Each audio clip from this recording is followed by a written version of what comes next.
نحمده ونصلي على رسوله الكريم أما بعد فأعوذ بالله من الشيطان الرجيم بسم الله الرحمن الرحيم فأما من طغى وآثر الحياة الدنيا فإن الجحيم هي المأوى وأما من خاف مقام ربه ونهى النفس عن الهوى فإن الجنة هي المأوى صدق اللہ العظیم۔ گناہوں سے بچتے رہو اے انسان، گناہوں سے بچتے رہو اے انسان، ورنہ بعد موت تم سزا پاؤ گے۔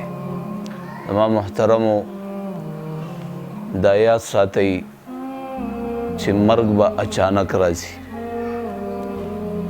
اللہ رب العزت قرآن کی فرمائی چھ کم بندہ زمانہ ویری دو او هغه خپل خواهشات په کنټرول کې د دنیا زندگی د الله په چاهت باندې تیر کړه، نو یقینا د دې خلکو ټکانه چې کومه ده هغه جنت دی، او څوک چې من چاهي زندگی تیری خپله خوښه کوي، نو دا یاد ساتئ چې د دې خلکو ټکانه هغه جهنم دی چې ان قریب به په خپلو سترګو باندې وګوري، او ان قریب به د الله د عذابونو په لپیټ کې دغه خلک راشي۔ زما محترمو روزانه اعلانونه کیږي، روزانه څومره مشهور خلق هغه زما محترمو د دې خاورو د لاندې شو، روزانه دغه اعلانونه موږ په دې خپلو غوږونو باندې اورو، لیکن بیا هم موږ او تاسو سره غم نه لګي د آخرت د زندګۍ دپاره، بیا موږ او تاسو تیاری نه شروع کوو۔ زما محترمو که واده را رواني نو د واده دپاره موږ تیاری کوو، که چېرته په چکر باندې ځئ نو د هغې دپاره تیاری موږ کوو، که قربانیانې را رواني د هغې دپاره تیاری، لیکن موږ او تاسو له مرګ را روان دی او د دې مرګ دپاره موږ او تاسو هېڅ تیاری نه دی شروع کړی۔ زما محترمو مخکې ورځو کې چوټا بلال په نوم سره څومره یو ښکلي انداز کې زما محترمو د دې خلکو په دې مخونو به خندا راوسته، د هغې هغه خبرې داسې فني خبرې وي، د چا ذهن کې هم دا خبره نه راتله چې دا به وفات کیږي او دا به داسې اچانک ځي زموږ د منځ۔ زما محترمو داسې تاسو په خپل رشته دارانو کې سوچ وکئ، څومره ښایسته ښایسته زنانه خاورو د لاندې شي، څومره ښایسته ښایسته نارینه نوجوانان ماشومان، درخواست کوم تمام محترمو د مرګ دپاره تیاری شروع کو۔ دا اوس په د اسلام آباد کې یو بله ټیک ټاکره چا ویشتې ده، زما محترمو دا یاد ساتئ چې د مرګ هیڅ پته نه لګي، د مرګ هیڅ پته نه لګي، چا دپاره ګولۍ بهانه جوړه شي، د چا دپاره اسکیډنټ بهانه جوړه شي، چا دپاره بیماري بهانه جوړه شي، مختلف بهانې هغه زما محترمو د انسان د مرګ دپاره جوړیږي، او په هغې سره چې کوم د انسان هغه د دنیا سره کنټیک او رابطه ختمه شي او د هغې انتقال وشي۔ زما محترمو یاد ساتئ، خدای ناخواسته په دې حال کې چې دا په کم حال کې موږ او تاسو روان یو او دا څنګه انداز کې موږ او تاسو زندگی تیرو، په داسې حال کې که موږ او تاسو الله لورلو نو زما محترم لوی خساره او لوی خفګان او لوی تاوان به وي، او زموږ او ستاسو دغه خفګان او بیا دغه واویلا او موږ او تاسو له هېڅ فایده نه راکوي۔ قسم د الله په ذات باندې دا یاد ساتئ، زما محترمو دغه ټیک ټاکرو ته ویم، دغه نوجوانانو ته، دغه جنکو ته ویم چې دا په کومو لایو کې دا کمې جنکۍ په لایوګانو کې په ټیک ټاکونو کې راځي او زما محترمو فحاش خبرې کوي او فحاش لباس یې اچولی وي، قسم د الله په ذات باندې چې د قیامت په ورځ باندې د الله رسول تاسو نه خپله چهره مبارکه وانړوله نو زما محترمو زما دا مخ به تور وي، ولې چې تاسو د الله د رسول امتیان ګمراه کوئ لګیئ که نه؟ اوس به زه سوچ وکړم، تاسو سوچ وکئ، موږ څومره خلک ګمراه کړي دي، څومره خلک هم په لار کړي دي۔ زه خو بیا تاسو ته ویم چې موږ او تاسو به مړه یو.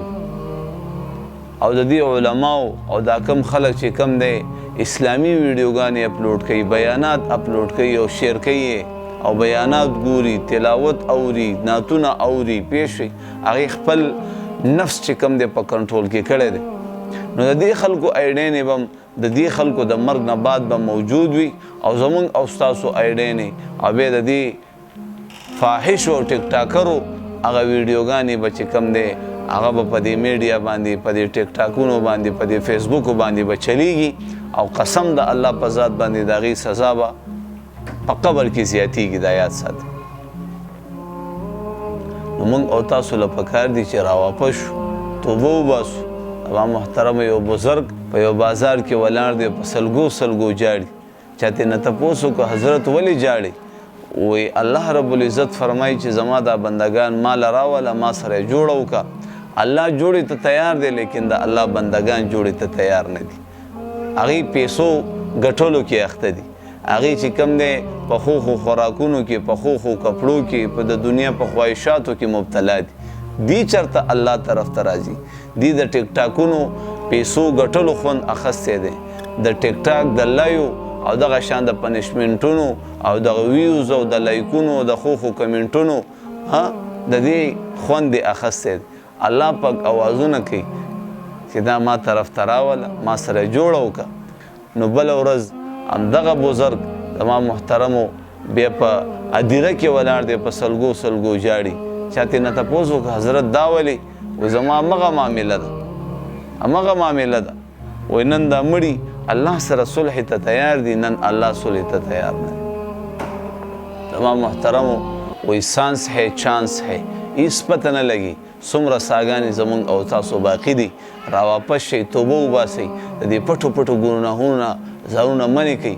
هغه ورځ زمونږ یو مولانا صاحب فرمایل وایي د شپې ناوخته ټایم دی او د یو جنۍ کال راغی او هغه جنۍ په سلګو سلګو په کریکو کریکو جړل او سی ویلې مولانا صاحب د الله د رضا دپاره زما څه غم وکړه.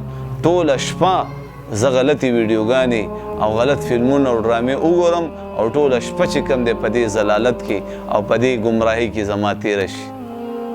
اوس تاسو ته اندازه کېږي چې څومره نوجوانان نارینه زنانه هغه د موبایل کې چې کوم دی څه ګوري لګیا د هغې زندګیانې کوم طرف ته روانې، څومره په هلاکت کې زما محترمو د هغې زندګیانې تېرېږي لګي، څومره په ګمراهۍ کې زموږ د آینده نسل به څه کېږي. بعضو پکې چې کوم دی ودونه هم کړي دي او زما محترمو خپله ښځه هم ځان سره په لایوګانو کې او په ټیک ټاکونو کې مخامخ راوستي. هغه غیرتونه چېرته لاړ؟ زمونږ هغه پښتو چېرته لاړ؟ تاسو عزت دومره نه پیژنئ. زنانه خو سونه ده، سونه خلک پټه ساتي. نن دغه خلک ځان ته چې کوم دی غیرتیان وي، ځان ته چې کوم دی پښتانه وي، خپلې ښځې زما محترمو لایوګانو ته او ټیک ټاکونو ته راویستي دي او پیسې پې ګټي. دی به هم ځان ته غیرتیان وي، دی به هم وایي مونږ پښتانه یي، دی به هم وایي چې کوم دی مونږ کې غیرت دی. اوس تاسو ووایئ زما محترمو راواپس شئ، توبه وباسئ. قسم د الله په ذات باندې دا دی په کراچۍ کې دا دی اووم ځل دی اتم ځل دی چې زلزله کېږي لګیا دی. اچانک دا دنیا ورانه شو. یو ګناه عمل کې او په دې حال کې درله مرګ راشي او په دې حال کې دی الله پاک پکړ دکړو کې بیا به څه کې؟ یو غلطه ویډیو غلط فلم ګورې لګیایي او په دې حال کې الله رب العزت ستا د سترګو نه نظر واخلي. الله کولی شي که نه شي کولی؟ په سترګو دې ړوند کړي. یا یو جنۍ سره یو هلک سره غلط کار کې بدفعلي کې په داسې حال کې دی چې کوم دی الله رسوا او شرمنده ټولې دنیا ته وښودلی کړي بیا به څه کې؟ په داسې حال کې درله مرګ راشي بیا به څه کوو موږ او تاسو؟ زما محترمو درخواست کوم راواپس شئ. الله رب العزت فرمای حدیث قدسی دی لو بلغت ذنوبک عنان السما ثم استغفرتنی غفرت لک. اے بنده د ځمکې نه اسمانه پورې خلا تا د ګناه نه ډکه کړي، یو ځل په اخلاص سره توبه وباسه. اے بنده آینده دپاره به بیا هغه ګناه عمل نه کې، آینده دپاره به ما نه خفه کې، زه به تا ته ټول ګناهونه معاف